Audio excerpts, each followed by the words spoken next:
ஓம் சாய்ராம். நம்ம சாய் அன்பர்கள் எல்லாரும் எப்படி இருக்கீங்க? எல்லாரும் நல்லா இருப்போம். ஓம் சாய்ராம். சதி வலையில் சிக்கி தத்தளிக்கிறாயா? கலங்காதே, நம் சாயப்பா நம்மில் இருக்கும் பொழுது நிச்சயமாக நம் சாயப்பா நம்மளை கரை சேர்ப்பார். நம்பிக்கையாகவும் பொறுமையாகவும் காத்திருக்கலாம். இந்த பதிவை கேட்குறவங்க முழுமையாக கேளுங்க.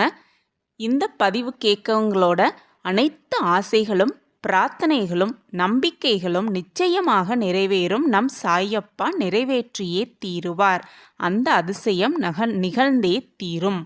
நம்ம வாழ்க்கையில் ஏதாவது துன்பமோ துயரமோ வந்துடுச்சுன்னா அந்த துன்பத்தை நினைச்சு அப்படியே சோர்ந்து உக்காந்துடாம எல்லா கஷ்டங்களையும் நம்மளோட மனபாரங்கள் எல்லாத்தையும் நம்ம சாயப்பா காலடியில் வச்சிடுங்க.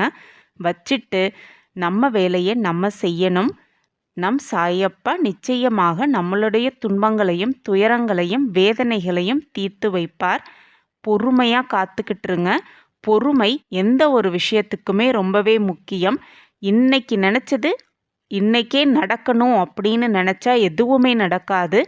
காத்திருந்து அனைத்து வெற்றிகளையும் பெற்றுக்கொள்ளும் பொழுது அதற்கான சந்தோஷம் மிக மிக ரெட்டிப்பு சந்தோஷமாக இருக்கும். அனுபவித்து பார்த்தால்தான் அந்த அதிசயம் அந்த சந்தோஷத்தின் மதிப்பும் புரியும். சில சமயம் மனசு ரொம்ப குழம்பி போயிருக்கும். என்ன பண்ணுறதுனே தெரியாது. பிரச்சனைகளுக்கு தீர்வு எடுக்க முடியாது. அடுத்த அடி என்ன பண்ணணும்னே தெரியாது.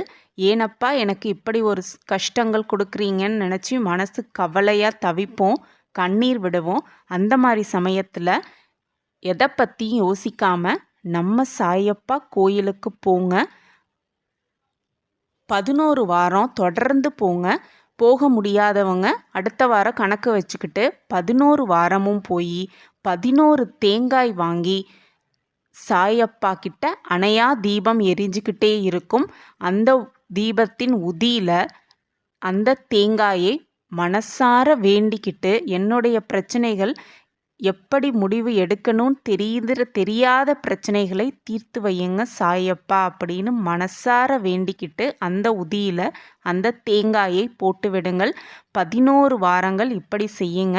நிச்சயமாக பிரச்சனைக்கு தீர்வே கிடையாது அப்படிங்கிற ஒரு பிரச்சனை கூட கண்டிப்பாக ஒரு அதிசயம் நிகழும்.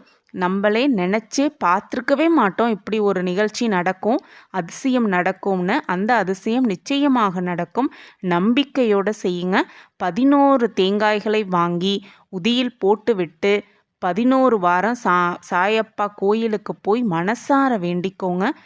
நிச்சயமாக அந்த ஒரு அதிசயம் அந்த ஒரு நல்ல வந்து எட்டும். 11 வாரம் போய் ஒவ்வொரு வாரமும் ஒவ்வொரு தேங்காய்களை வாங்கி 11 தேங்காய்களாக உதியில் போட்டு மனசார வேண்டி நம்மளுடைய அனைத்து கஷ்டங்களையும் தீர்த்து கொள்ளலாம் நம் சாயப்பா ஆசிர்வாதத்துடன்.